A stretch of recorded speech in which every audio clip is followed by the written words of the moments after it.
Right, I've been away, I had a cup of tea and I let everything dry off thoroughly, and I've now come back to reassess the picture. And this is always a very useful device. It's so tempting in watercolours to go diving in and starting to put more paint on whilst everything's still wet, or it's not quite at the right sort of degree of wetness that you should put it in. In fact, it's probably true that more paintings in watercolour are spoiled because we're too anxious to get the next layer down before we've let things dry off properly. The main things I want to do on the picture, apart from the shadows and such detailing as I am going to put in, I want to take the central library back in the picture a bit, because at the moment it's a little bit too light and dark. These shadow areas here which I've put on, which actually look okay on the picture, I think you'll find on your television screen will look a little bit darker and a little bit more pronounced. So I'm going to just tone them down very slightly, so this whole building is pushed back in the composition. But I don't want to make them too dark, because that means I'm going to have to make the fountain darker to stand out against this, and if I make the fountain too dark here, it's then going to start competing for attention with the art gallery building. So when you're doing this sort of thing, you've got to perhaps think sometimes 2 or 3 moves ahead before you start slapping paint on one part of the picture.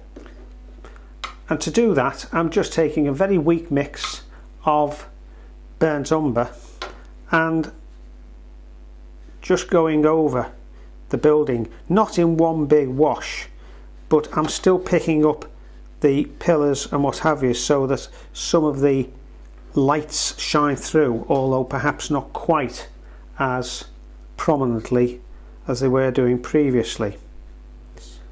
Now this part here where the museum is, I'm leaving as little more than a series of abstract shapes, because it does little more than just fill in that end of the picture, and we don't need any more than that. Okay, so that's fine for the central library. We'll let that dry off and that'll tone down just nicely and hopefully sit in the background for us. Try and stay out from going over the signs, because that's going to be red, that one. That's an important one. That's going to be very much part of the focal point. And also just touching around that figure like that. That's going to be quite a strong shadow, because it really is set back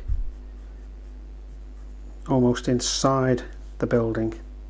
That sort of comes across down like that and somehow like that. The beauty of this, if you don't get that shadow quite right compared to what it actually is, it doesn't really matter. It's nobody's really in a position to argue with you.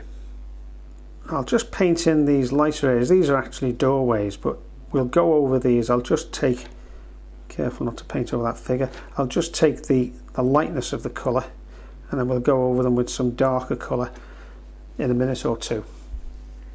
This area here is casting a shadow, as is that area there. Not only is it casting a shadow on that side of the wall, but it's also casting a bit of a shadow on the steps, and you can see that sort of zigzag shadow we're able to create.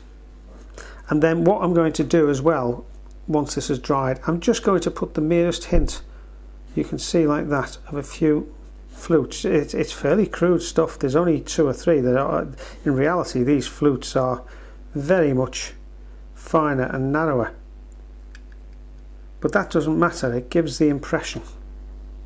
Now the next thing I'm going to do, same colours, is to paint this little wall. This is a flat area here underneath the plinth of the fountain, and this top part actually represents more or less the street level.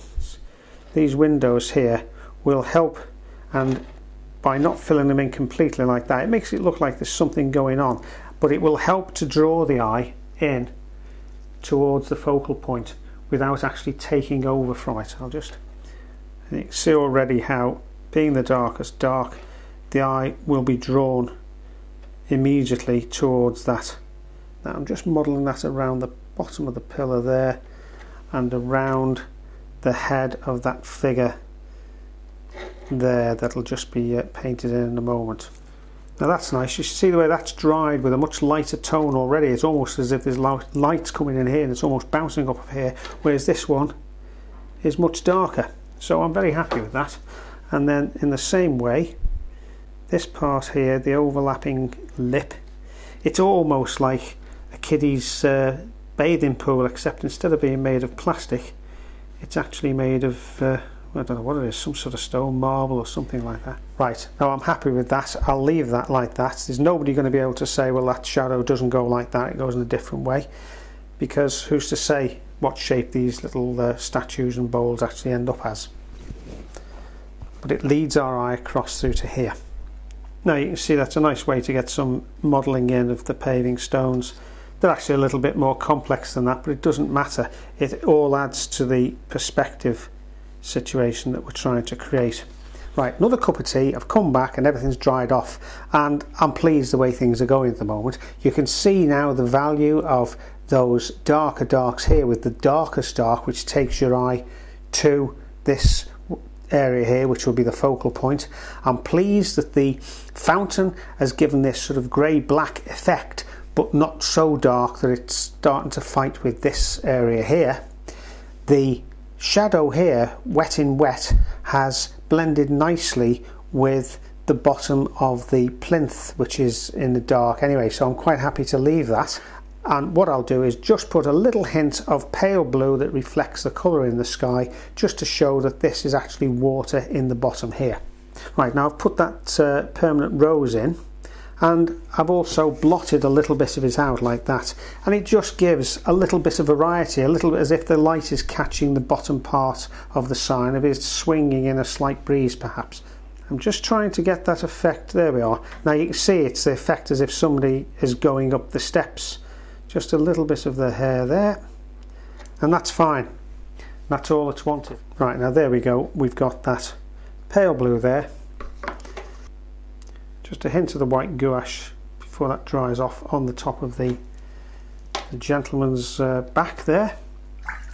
And you can see by putting this couple behind the fountain, it just gives scale to the fountain, scale to them, but also, as I said, helps to stop the eye wandering down the street out of the picture. It doesn't really matter what sort of shape you have these in. It's all about just making the thing look like it actually is a statue. And there we have Michelangelo and Raphael, so the greatest artists the world has ever known. Unless you ask my two lads if they've ever heard of Michelangelo and Raphael. Oh yes, Dad, they're two of the Ninja Turtles, aren't they? You give up at times, don't you? There's actually a shadow on the top of these signs here, which is obviously cast from the overhanging part of the entrance. Just dry brushed white on the statues, just to give a little bit of modelling here and there, a little bit of three-dimensional effect. Now for the bit where we've got to be a little bit careful, and this is this dry brush effect. It looks actually ideal for dry brushing, but you're really only going to get one attempt at this. You see the way I'm just going like that with the brush, just coming over the top, as we did in the water, almost in the tutorial we did on the little waterfall. It's something that's got to be very understated. It's so easy to overdo this, and it's quite a subtle effect. As I said before, it tends to blow onto the pavement beyond the fountain itself. Right, now I've just put that white gouache in, and I've just blotted out the area I've just painted, because that's just going to give the merest hint of one of the pillars up here, perhaps there as well. This, I'm pleased to say, I don't think competes with this focal point here, the entrance and the bright red, which is really attracting the viewer to this area. You've got the lightest light with this big area of white, the red, and the darkest dark. We've got sufficient detail in the fountain because that's important, but also I've used this white gouache as this spray outside the fountain, which helps to lead the eye again towards this entrance. And I'm happy with that. There we have the world famous Walker Art Gallery in a beautiful part of Liverpool, which is almost unsurpassed for this particular cluster of classic buildings.